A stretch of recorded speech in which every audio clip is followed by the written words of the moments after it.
Everyone wants it, dreams of it, schemes for it. A lot of people have dreams of unlimited wealth. You can just print as much money as you need. To feed the frenzy, the U.S. government is making it. We use tons of paper, tons of ink a day. Counterfeiters are faking it. We have a problem that is worldwide. It's global. And thieves are taking it. There was an employee who had an artificial leg, and over a period of time would place gold bars in the leg and walk out with them. Uncover the need and greed for green. Cash, a big stack of greenbacks. Nothing in the world gets the pulse racing faster. Most of us earn it the hard way, but others have shortcuts. It's a battle between those making it and those faking and taking it.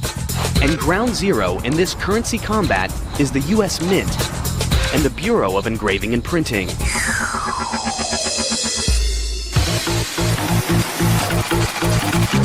These two branches of the United States Treasury crank out over $650 million worth of bills and coins a day. Combined, these mega money factories employ over 5,000 people and cover millions of square feet, and security is state-of-the-art.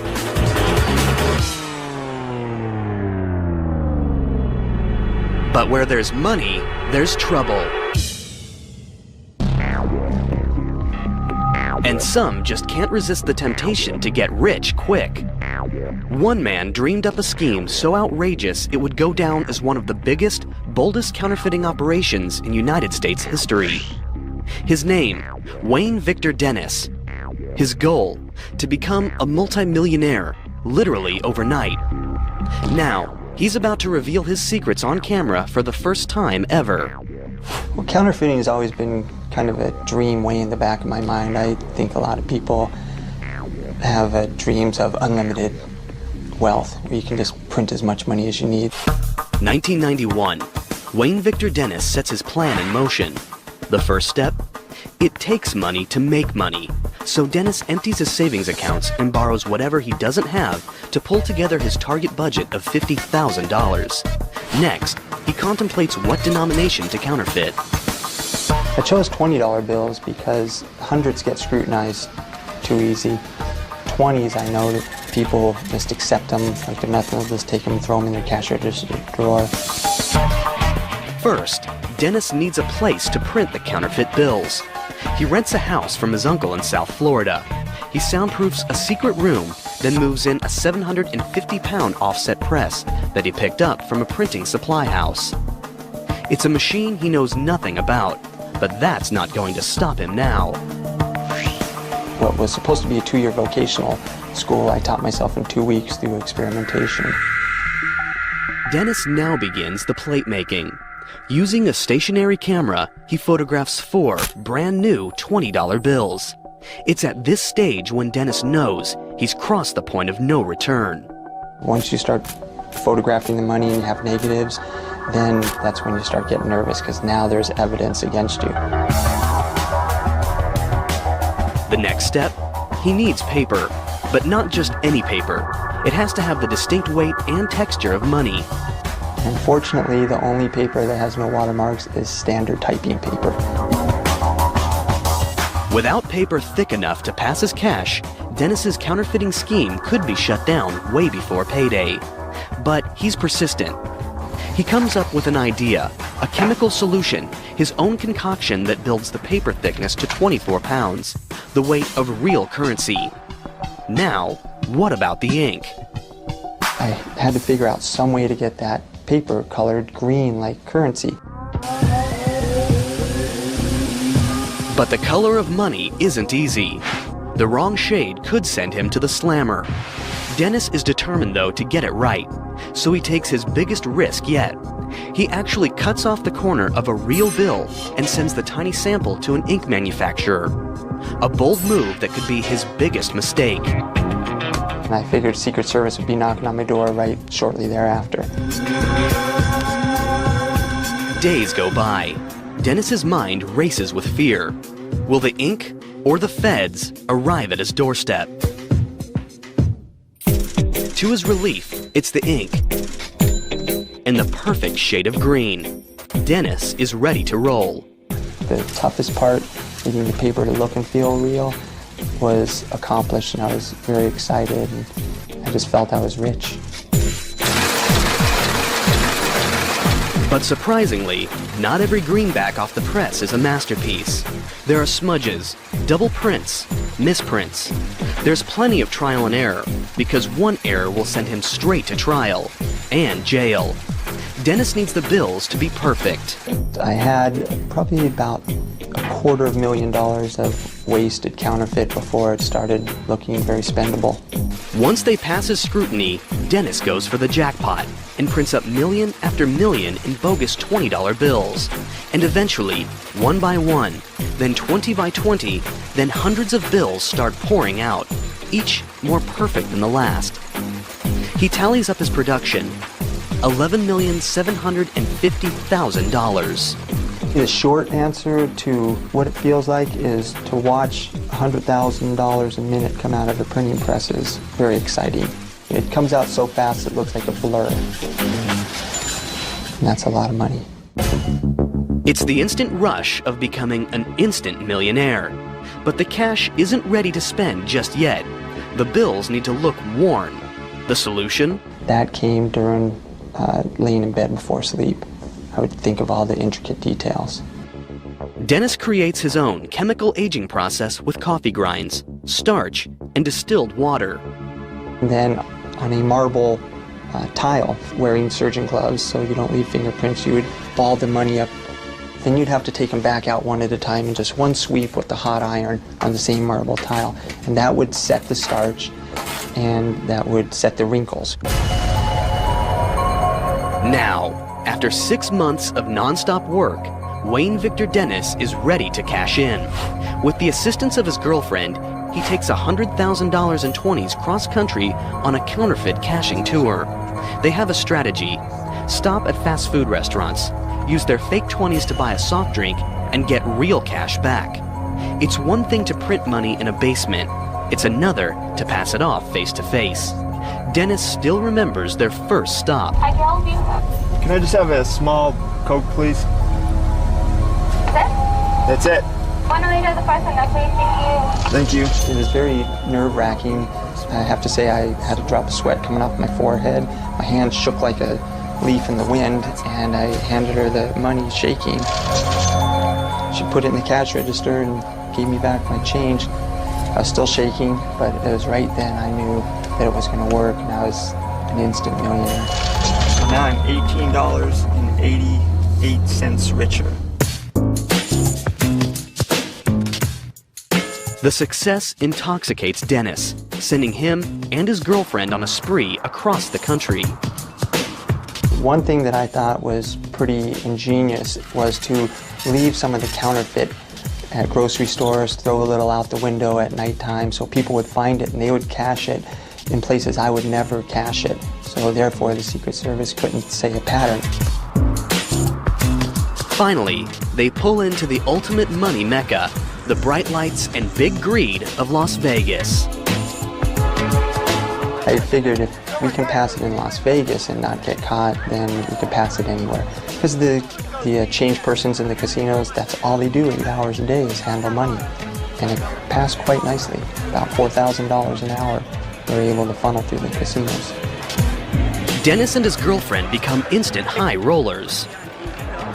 At first, Alexa and I were cashing the counterfeit through the casino, and we're playing 21 and roulette and getting change from the cashiers. We're making great money.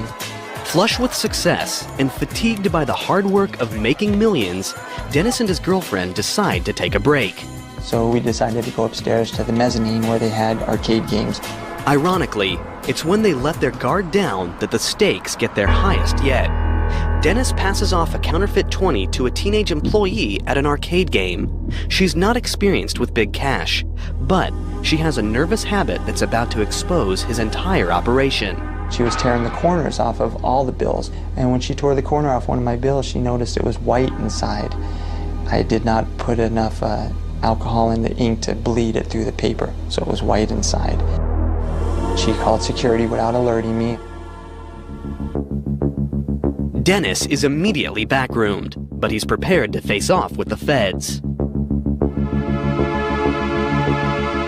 We came up with this story that I found a briefcase on a dock in Miami, and when I got home, I opened up the briefcase, I had to pry it open, and I found currency. But the authorities don't buy it. While Dennis is locked up in jail, Secret Service agents search his hotel room. They find the smoking gun, a logbook that describes every incriminating detail of the operation. Then I knew we were pretty much finished. That logbook, that was the damning factor. Counterfeiter Wayne Victor Dennis thought he could create his own mega money factory, but he was tripped up by the saturation of the ink and the quality of U.S. Treasury paper. The real paper comes from Crane & Company of Dalton, Massachusetts. They've been making special paper for U.S. currency since 1879. Their product is unlike any other paper in the world. U.S. currency has that feel of strength that you can snap and feel. The recipe for making paper nearly impossible to counterfeit is top secret. But here's a hint. Most paper is made from wood. Crane & Company's currency stock is made from cotton and linen. The 8-step process begins with 6,000 pounds of cotton. It's loaded into a giant boiler and pressure cooked for 2 hours.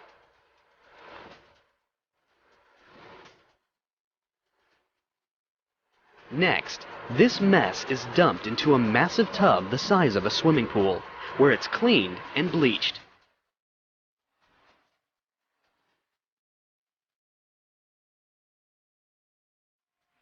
The raw materials are pressed, then dropped into giant blenders called pulpers.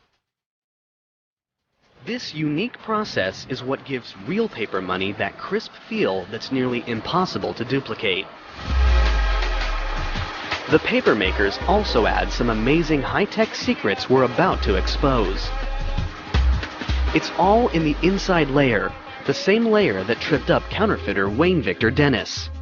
Paper has a front and a back, and most people don't think a lot about the middle.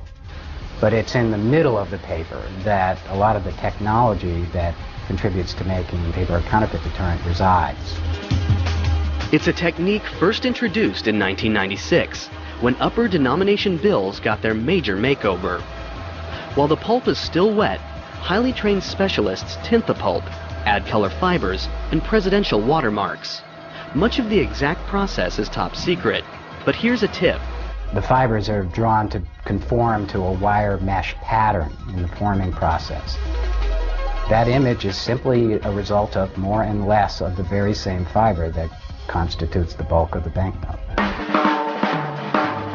Next, it's time to add the Treasury Department's ultimate secret weapon, one that no counterfeiter has yet been able to replicate. They're called security threads. Each of these threads has microscopic numbers on them, 42 thousandths of an inch tall, denoting the bill's value. Using transmitted light, the text is clearly visible, but copiers and counterfeiting machinery that use reflective light see nothing. Can printing presses like the one Wayne Dennis used match this microscopic detail? You'd have better luck replicating a Rembrandt with a paint roller. The high-tech paper is now ready for drying. Using furnace-like heat, the paper presses move with precision to squeeze out any moisture and create rolls that are 8 feet wide and weigh more than 4 tons. Since the watermarks and security threads are embedded inside the paper, each giant roll is made for just one denomination.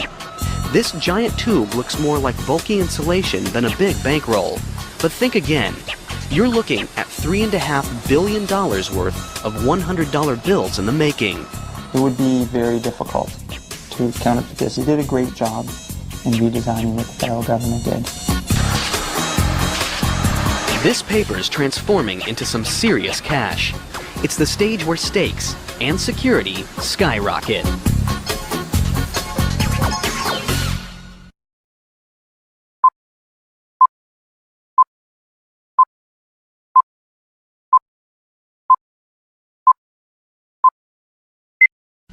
Wayne Victor Dennis made nearly $12 million of fake bills by cranking them out on a standard printing press.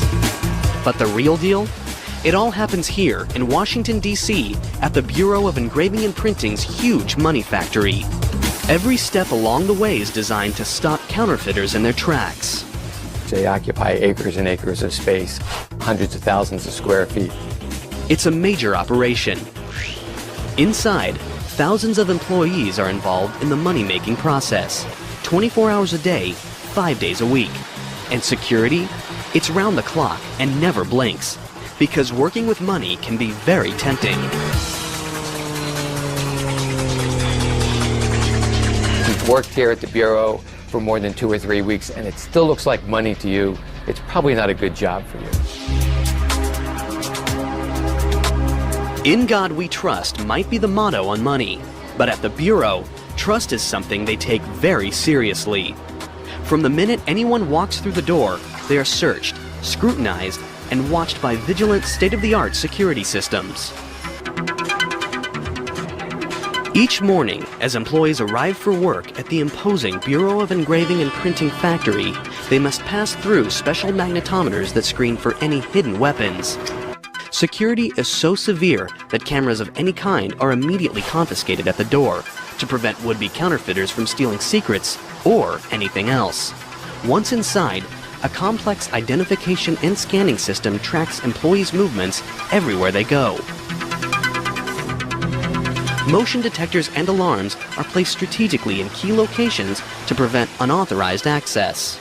The building is broken up into very specific security zones so that only those who are authorized to be in a specific zone have access to that. For extra security, many employees work behind steel cages where they are monitored by cameras. We have one of the largest closed-circuit TV systems in the world.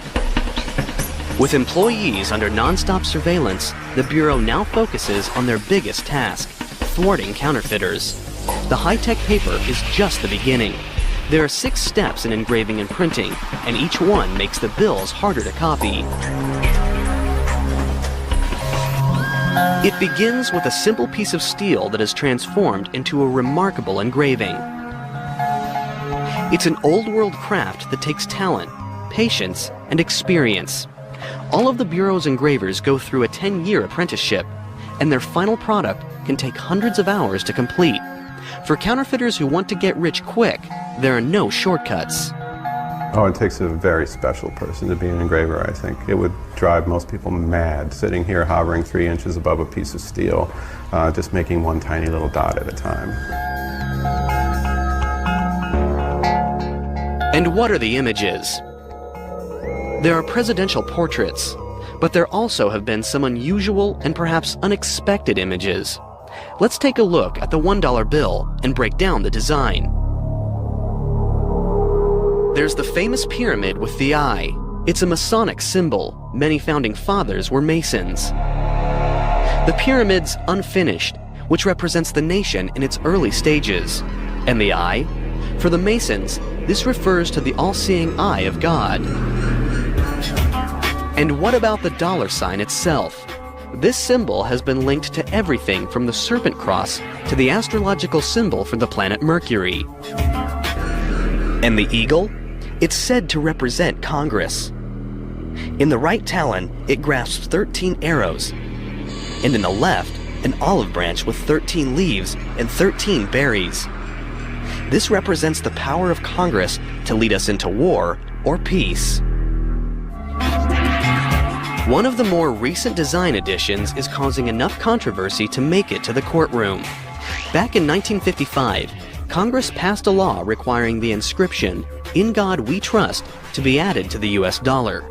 50 years later, in November 2005, Michael Newdow, a Sacramento doctor, lawyer, and atheist, filed a federal lawsuit claiming that the motto was an unconstitutional endorsement of religion. Since it's a law, it's really not a discussion point. To change that would require that all the plates be redone and would therefore add to the cost of currency. Bill design has its symbolic history. some say even mystical. But it's also very practical when it comes to thwarting counterfeiters. These hand-carved engravings are a brain-twisting, eye-popping, intricate network of fine lines and tiny dots nearly impossible to accurately copy. That's why I'm working here in the first place, because it's very, very hard to replicate a hand engraving where every single line, dot, and dash is paid very careful attention to. It's designed to foil forgery.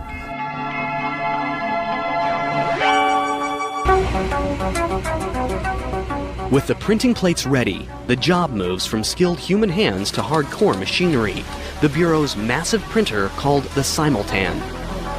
This mechanical giant is over 3 meters tall and weighs nearly 46 tons. It's the only press in the world that prints both sides of a sheet simultaneously, something that counterfeiters can't easily replicate. Its job: stamp in some key images, the subtle peach and green stripes, the 20 USA banner, and the nearly invisible 20 numerals. After the ink dries for 72 hours, the Bureau's ready for the next step, the intaglio engraving press.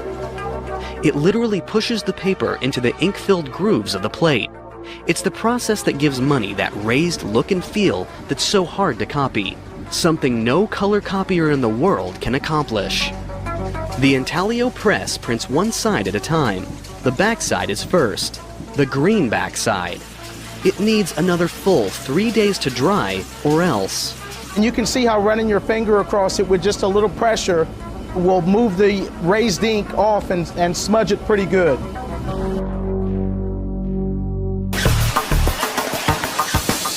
Then the face side is ready for printing with black ink and another metallic ink with a unique security feature. It shifts color according to the angle. Every hour, 1 1/3 tons of green, black, and metallic ink and 10,000 newspaper-sized sheets of currency stock roar through these enormous presses. That's $6.4 million worth of 20s. With 24 presses in operation, the Bureau can produce as much as $650 million a day. The Bureau's money inspectors now examine every bill, and they've got to be absolutely, positively flawless to pass the test. Rivers of green and black currency sheets pass under optical scanners that take pictures of the front and back of each bill sheet, looking for the slightest imperfection. The inspection process is amazingly fast and efficient. Catching imperfect bills is almost as important as catching counterfeits. Each sheet moves through in under a second. It's given a number as it passes. This computer keeps track of 37 separate sheets of currency at once, comparing over 1 million microscopic squares with a master image. If the computer locates a mismatched square, it displays it on a monitor. Here's a demonstration, a smiley face. It'll be spotted and show up as imperfect in less than a second.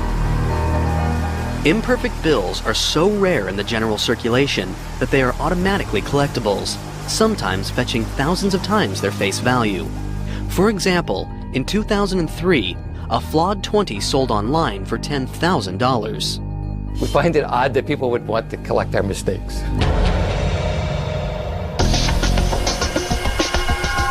Once they pass inspection, the Bureau adds the Treasury and Federal Reserve seals and the bank and serial numbers to the uncut sheets of money. It's like the money's home address. If you know the serial number and the denomination and the series, those three things will uniquely identify that particular piece of paper. It's never duplicated, so that we can tell when that note was printed and where it was originally issued. In a room the Bureau calls currency overprinting and packaging equipment, the money is finally cut, counted, and shrink-wrapped. It's now street-ready. If someone's going to pull off a heist, now would be the time. Bricks of 4,000 notes are stacked and sent to the vault. They'll wait there until it's time for delivery. The Bureau of Engraving and Printing makes billions in paper money every year. Counterfeiters try to rip them off. But does anyone bother with coins? Actually, coins have been in the crosshairs of scheming, thieving minds a lot longer than bills. Back when coins were made of gold, crooks would shave them down. Authorities countered by making coins out of less valuable metals. But that doesn't mean the war between the thieves and the feds is over just yet. This is the Philadelphia Minting Plant, the largest coin factory in the United States in both size and production. This massive fortress of a building spans the length of 5 football fields. Inside, this mega mints a fine-tuned combination of raw machine power and precision craftsmanship, and the security's stone-cold serious. We are really in many ways the envy of the world mints. There are 8 major steps in the minting process. It begins with a design. Whenever Congress authorizes a new coin or metal, the mint sculptor engravers sketch out their ideas. It's a contest. Whoever comes up with the best design wins. The prize? Having their artwork displayed on a U.S. coin means it's seen by hundreds of millions of people every day, a number that puts the Mona Lisa to shame. John Mercanti has engraved more than 100 coins and medals. It's a very privileged position to be in. It really is, especially as an artist. Until the 1970s, the sketches were hand-drawn. When we had to make a correction on a drawing, we would have to go back and redraw the whole thing. Computers have changed all that. Today, software programs streamline the process. After the design is approved, the artist takes up traditional tools to sculpt a clay model. It's usually 3 to 12 times the size of the finished coin. It takes a certain degree of concentration. Sometimes it's almost monastic in seeing the engravers in their cells, what I call cells, working very quietly and very intense. The team makes a negative rubber mold of the large design. Then, liquid epoxy is poured into the rubber mold and hardens, creating a more durable model to work with. This model is mounted onto a machine called a transfer engraver. At the other end, a tool cuts the reduced design into a steel blank called a hub. It will be an exact replica of the large model, but engravers still have to double-check for any tiny errors.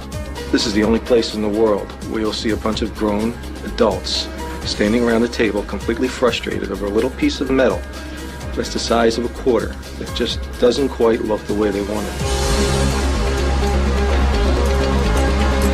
Once perfected, dies, 2 pieces of steel that will stamp the design on the coins, are made from the master hub.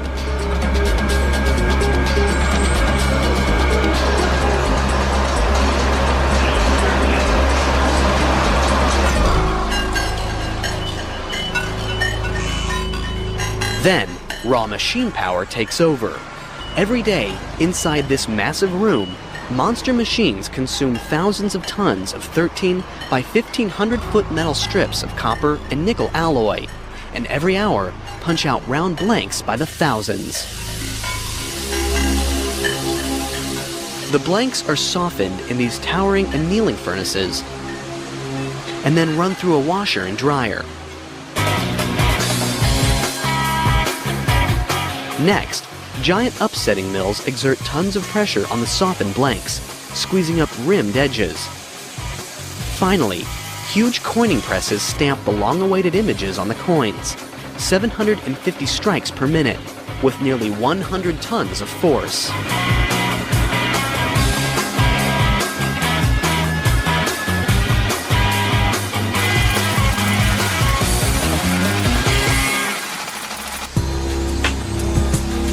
The coins are spot-checked for errors.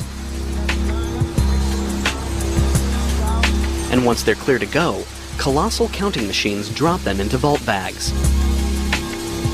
Forklifts then carry the coins into highly guarded, secure vaults. At the end of each workday, the Mint has created another 80 million coins worth $3 million. Counterfeiters don't typically bother with quarters, dimes, and nickels. When it comes to ripping off the mint, the most likely threat is theft. Security is very serious. Anyone visiting or working at the mint will have their pocket change immediately confiscated at the door. And the vending machines inside? They only accept prepaid plastic. no high security facility has ever really successfully been robbed unless it was due to an insider's participation.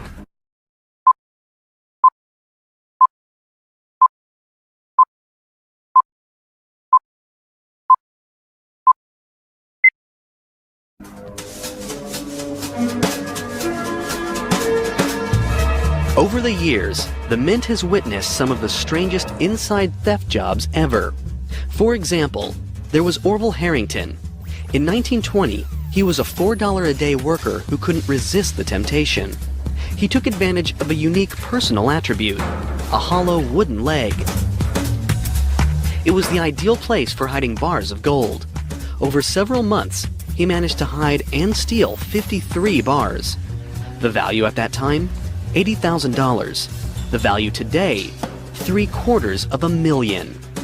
But Harrington was eventually apprehended when a coworker got suspicious. His sentence? 10 years in the slammer.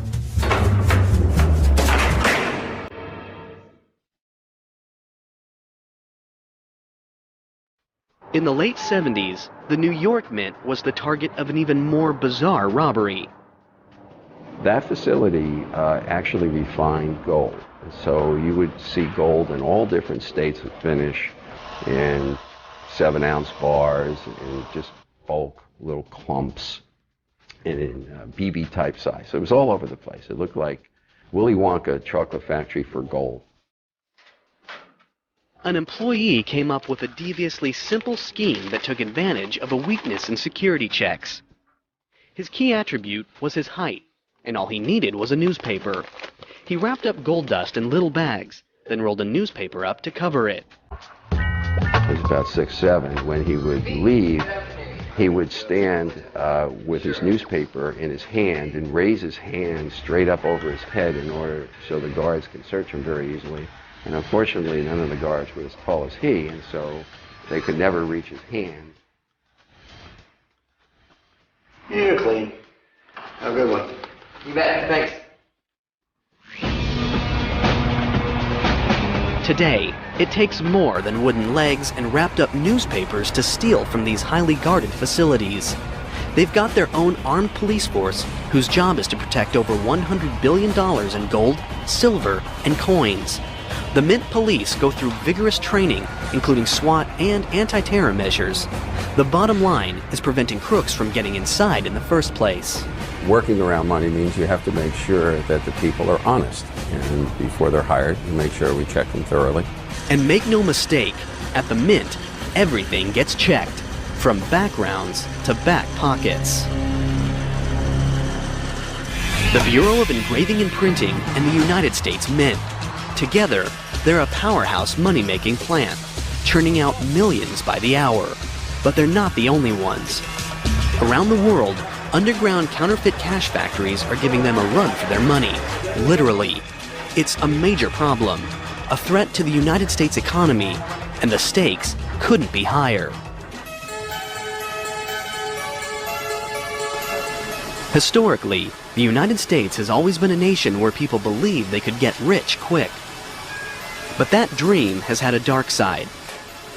Ever since bills have been part of the United States currency, there have been people trying to fake them. In the early days of the dollar, counterfeiting was a raging epidemic. From 1837 to 1866, during the free banking era, 1,600 state banks printed their own bills, each with its own design. That adds up to 7,000 designs in total. That meant a lot of confusion for the public, and lots of opportunity for counterfeiters to cash in. To fight back, President Lincoln approved a plan to combat bogus bills. He created the Secret Service. Most people know our role as the protectors of presidents and heads of state and people like that. Very few people know our role in fighting counterfeit. Though United States bills are now standardized, they now face even bigger threats from abroad. They're the world's most popular currency, and therefore the most likely target of overseas counterfeiters. The Bureau of Engraving and Printing prevents counterfeiting before the bills even hit the streets.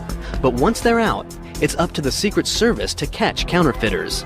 This is why the Secret Service was first formed in 1865, and to this day, it's what they do best. The Secret Service has many tactics to track down counterfeiting crooks, including this library of nearly 23,000 fake bills. When a bad buck comes in, researchers attempt to trace it back, determine the top suspect, and make the bust. The Secret Service also takes preemptive strikes. Together with the Federal Reserve, they've created software that prevents scanners from copying bills at 100%. Try it, and a warning appears on your computer screen. The fight against counterfeit's not all high-tech. Secret Service dogs can sniff out more than drugs. We trained 12 dogs down there to detect counterfeit money by smell. It's based on the drug detection dog program that most people are familiar with. And sometimes, the hunt for counterfeiters takes the Secret Service to some of the most dangerous locations in the world. Colombia, known for its drug cartel, has another illegal and highly profitable export. In 1998, the Secret Service launches a joint mission with the Colombian National Police to find these secret counterfeiting rings. They'll have to travel deep into western mountainous terrain. It's a dangerous mission that could turn deadly. They search in vain for 2 years. Then, in November 2000, they encounter a banana plantation. Once they search the modest cinder block shelter, they uncover more than produce. The Secret Service has just stumbled into a counterfeiting hotbed. They confiscate printing equipment, including a large press, negatives, ink, and sheet after sheet of 20s and 100s. The people there are true printers. They take a little bit more time. They try to get the paper a little bit closer. They try to get the inks closer. They'll try to counterfeit some of our security features and those kinds of things. They've caught the counterfeiters, but how many of their bad bills have hit the streets? After matching the style of the money in the room to illegal currency that had been pulled out of circulation, the Secret Service determines that this small bunker had been in operation for 10 years, churning out $3 million in phony bills every week. It was a major bust, but it was only the beginning. Authorities estimate that hundreds of these hidden money-making factories are scattered throughout the country. It's an underground war that the Secret Service still fights today. We have an office in Bogota. We work closely with the police forces down there. And together, we have made a significant dent in the amount of counterfeit money. The United States Mint and the Bureau of Engraving and Printing's job is to manufacture mega money. It's a high-stakes, high-security operation designed to stop counterfeits and theft. But once the money is ready to enter circulation, the opportunity for danger is even greater. When money changes hands, anything can happen. Transporting the money from the factories is a major operation that calls for the highest vigilance against gunpoint heists and even inside jobs. Each money factory has immense loading docks. Forklifts and transfer workers move the money under intense security precautions. Armed guards watch every move. At the transport points, as you're loading it or unloading it, is the riskiest part because the money is exposed for anyone to take. Millions of dollars are loaded up into unmarked 18-wheelers. And where do these semis go? They're headed to a main depot. After that, armored cars drive the money to every bank and branch that's part of the Federal Reserve System. Created in 1913, the Federal Reserve is the central bank of the United States, the clearinghouse for cold, hard cash. It was created after a series of financial panics and financial crises that occurred in the late 19th and early 20th centuries. In these crises, people got concerned about their deposits at their local commercial banks. Today, there are 12 Federal Reserve banks nationwide, each serving a specific region of the country. The Federal Reserve is an intermediary between banks that have more currency than they need because they've taken in deposits, lots of deposits of currency, and banks that have a need for currency. And as that currency is deposited with us, and before it's sent out to the banks that have a need, We're like a filtering system. The Federal Reserve's giant vaults house the money until commercial banks need it. Then, armored cars take it straight to the banks. Once it hits circulation, currency passes through billions of hands. And billions of hands can do a lot of damage. An average bill circulates for 5 years before it's too tattered to go on. So how are bad bills pulled from circulation? When commercial banks receive cash, they in turn deposit it in the Federal Reserve Bank. It's here where all bills, the good, the bad, and the cruddy, come under close scrutiny.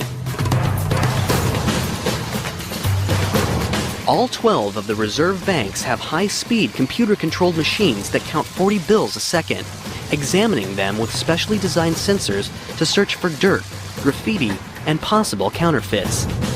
They send suspected fake bills straight to the Secret Service for examination. What happens to the old worn bills? They've got a date with the shredder. The Federal Reserve banks shred over $500 million a day. When these bills are shredded, they're out of circulation, and new bills are printed to take their place. But what do you do if your money is destroyed? The commercial banks won't take it, so this cash never meets the Federal Reserve's shredders. But it's still considered legal tender. So where does it go? Back to where it all begins, the Bureau of Engraving and Printing. The Bureau has a free service that most people have never heard of. It's called the Mutilated Currency Division, and anyone can send their most fragile 5s and tattered 20s directly to their office for a refund. Hurricanes, tornadoes, all of the natural disasters that you hear, we get the remnants of the currency that has been damaged from those things. When bills first leave the Bureau, they're inspected for the slightest flaws. The messy bills that make it back undergo the same careful scrutiny. The Bureau employs 17 full-time examiners. In 1 year, they can process over 25,000 claims of mutilated currency, worth nearly $100 million. The tools? Tweezers, knitting needles, small knives, tape, and glue. It takes 6 years of on-the-job training to learn the trade. Putting mutilated money back together is like a puzzle. Examiners must be able to piece together more than 50% of each bill to give a refund. If the bills are legitimate, the Bureau will write a check for that amount. This cash was burned in a house fire. The ashes must be reconstructed. You have to go through and you have to figure out which piece goes where, what goes to what note. Handling all this money, though, can be a filthy job. These toxic bills were sent in after steeping in stagnant floodwaters. There are a lot of smells that come to this office. Smells that you probably wish you had never smelled. Between the Fed's shredders and the Bureau's mutilated currency team, over 1 billion bills are sidelined from circulation every week. Everyone dreams of having more money, so why can't the Fed just order more to be minted or printed? Money used to get its value from gold. A $20 note would be redeemable for $20 in gold. Today, the gold standard is no longer used. They now have a 5.7 cent piece of paper and are going to issue that as a $100 bill. In order to do that, they purchase collateral. They purchase treasury notes, bonds that they hold for that value, and they issue that note, and it is represented by the value held by the bank. Sort of like you're writing a check, and the value of that is made by the money that you hold in the bank. So that is really what it is. It really represents value. Essentially, the US dollar is only valuable because we say it is. It's because there's a full faith and credit of the United States behind that coin or currency. If the US government flooded the economy with more money, the value of that very same money would go down, leading to inflation.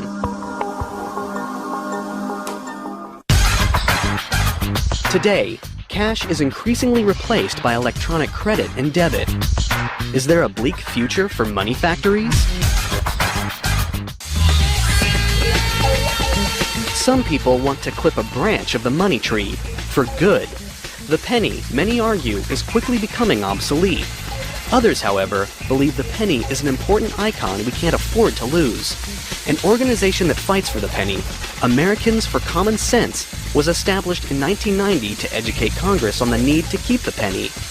Their thought? Since it costs 0.07 cents to make a penny, the U.S. government is making money off pennies. And after all, pennies are lucky.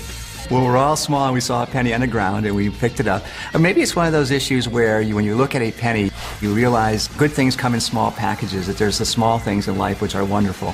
And I think the penny in many ways reflects that.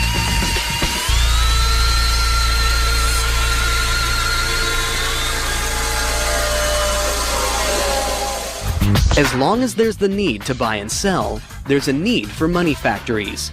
The US dollar is still the most reliable currency in the world. It's up to the Bureau of Engraving and Printing and the United States Mint to supply it. This cash has the embedded high-tech tricks to stop counterfeiters, the security to get delivered into the right hands, and that crisp snap that just can't be replaced. Nothing makes you feel like $1 million bucks, like $1 million bucks.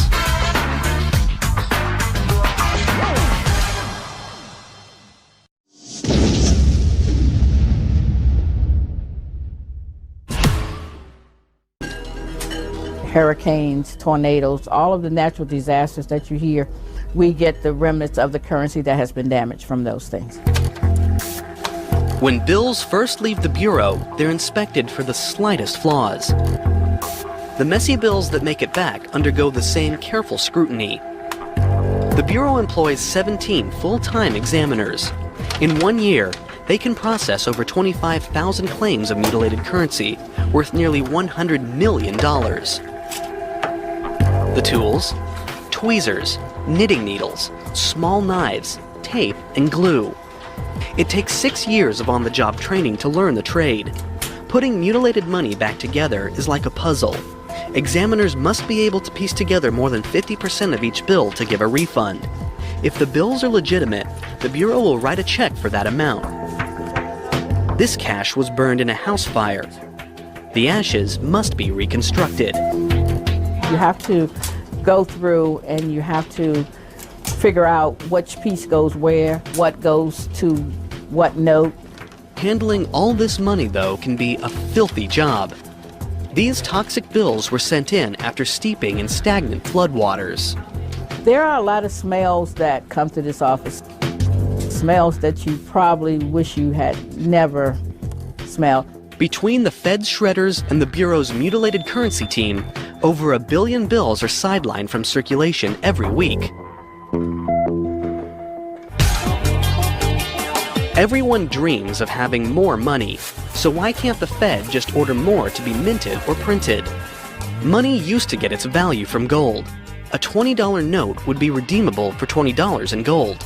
Today, the gold standard is no longer used. They now have a 5.7 cent piece of paper and are going to issue that as a $100 bill. In order to do that, they purchase collateral. They purchase treasury notes, bonds that they hold for that value, and they issue that note, and it is represented by the value held by the bank. Sort of like you're writing a check, and the value of that is made by the money that you hold in the bank. So that is really what it is. It really represents value. Essentially, the US dollar is only valuable because we say it is. It's because there's a full faith and credit of the United States behind that coin or currency. If the US government flooded the economy with more money, the value of that very same money would go down, leading to inflation.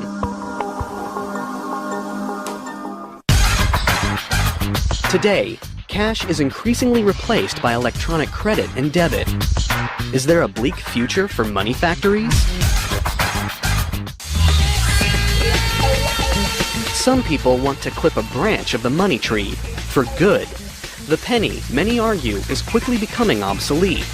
Others, however, believe the penny is an important icon we can't afford to lose. An organization that fights for the penny, Americans for Common Sense, was established in 1990 to educate Congress on the need to keep the penny. Their thought? Since it costs 0.07 cents to make a penny, the US government is making money off pennies. And after all, pennies are lucky. Well, we're all small and we saw a penny on the ground and we picked it up. Or maybe it's one of those issues where when you look at a penny, you realize good things come in small packages, that there's the small things in life which are wonderful. And I think the penny in many ways reflects that.